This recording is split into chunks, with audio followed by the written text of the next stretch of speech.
bukan sekedar hadiah lebaran. Assalamualaikum warahmatullahi wabarakatuh. Shalom, Om Swastiastu, Namo Buddhaya, dan salam kebajikan untuk kita semua.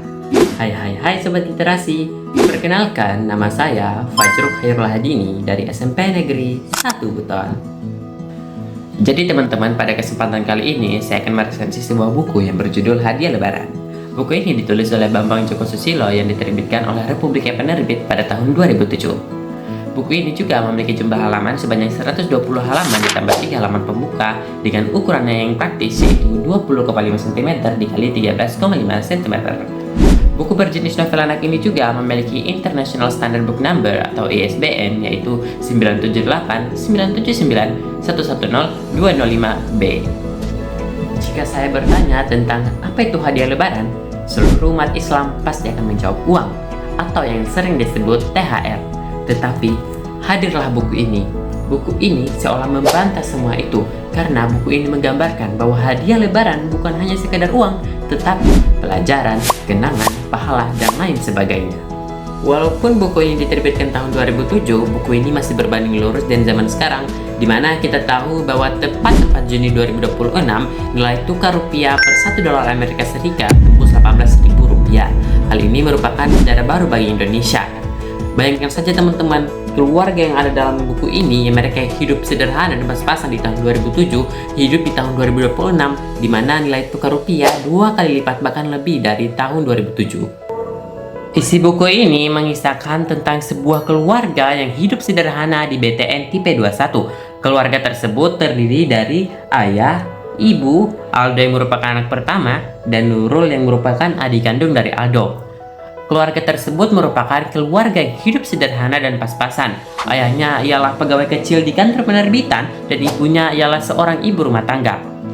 Di awal bulan menjelang Ramadan, sang anak Nurul meminta kepada ayahnya untuk dibelikan sebuah mobil sedan, yang mana hal ini membuat ayahnya untuk bekerja lebih keras karena BTN yang mereka tinggali belum lunas, ditambah lagi cicilan motor yang belum selesai. Seperti umat Islam pada umumnya, keluarga Aldo pergi untuk melaksanakan sholat tarawih di Masjid At-Taufik. Tetapi sang ayah menolaknya karena terdapat sebuah alasan yang memang jika terjadi di diri saya tidak akan mau pergi ke Masjid At-Taufik. Sepanjang bulan Ramadan, sang ayah bekerja keras untuk membelikan keluarganya sebuah mobil sedan. Aldo dan Nurul juga mendapatkan banyak pelajaran sepanjang bulan Ramadan. Salah satunya, mengapa sang ibu yang tidak berpuasa dan makan diam-diam di pojok dapur. Berdasarkan isi buku tadi, kita bisa menganalisa bahwa buku ini mengangkat tema tentang sebuah keluarga hidup sederhana dan pas-pasan dengan peran penting seorang ayah yang berjuang untuk membelikan anaknya sebuah mobil sedan. Buku ini juga menggunakan alur maju mundur atau campuran yang berjalan lurus. Buku ini menggunakan gaya bahasa sehari-hari yang deskriptif namun minimalis. Contohnya seperti ini. Hal ini membuat para pembaca merasa terlibat dalam cerita tersebut.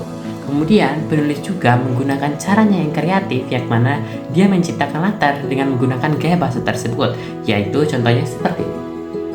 Hal ini menunjukkan bahwa sedang terjadi suasana yang tegang. Tidak lupa juga karakter utama dari buku ini, yaitu Nurul. Ia merupakan anak yang cerewet dan lucu. Ia juga memiliki banyak permintaan, salah satunya untuk dibelikan sebuah mobil sedan yang membuat ayahnya untuk bekerja lebih keras selama bulan Ramadan. Tetapi ia juga sangat perhatian kepada ayahnya, di mana ia memberikan ayahnya segala susu hangat agar dia semakin semangat untuk bekerja. Berdasarkan analisis tadi, kita bisa melihat bahwa buku ini memiliki beberapa keunggulan, di mana yaitu temanya yang menarik, kemudian alur maju mundur yang berjalan mulus, selain itu gaya bahasa sehari-hari, isi buku yang sangat inovatif, dan juga cara kreatif penulis menciptakan latar yang membuat buku ini memiliki daya tarik tersendiri. Tetapi juga secara fisik, buku ini memang memiliki teks yang padat, namun berjarak, jadi membuat pembaca tidak mudah capek. Jadi teman-teman, kita bisa menarik kesimpulan bahwa buku ini bisa membuat para pembaca merasa kelas balik ke bulan Ramadan. Bahkan bukan hanya kelas balik, tetapi juga mendapatkan banyak pelajaran. Buku ini juga cocok dibaca oleh anak 8 hingga 16 tahun gara-gara mereka sudah bisa menarik pesan-pesan yang tersimpan di dalam buku ini. Baiklah teman-teman, itulah hasil resensi dari buku Hadiah Lebaran yang ditulis oleh Bambang Joko Susilo. Terima kasih sudah menonton. Wassalamualaikum warahmatullahi wabarakatuh.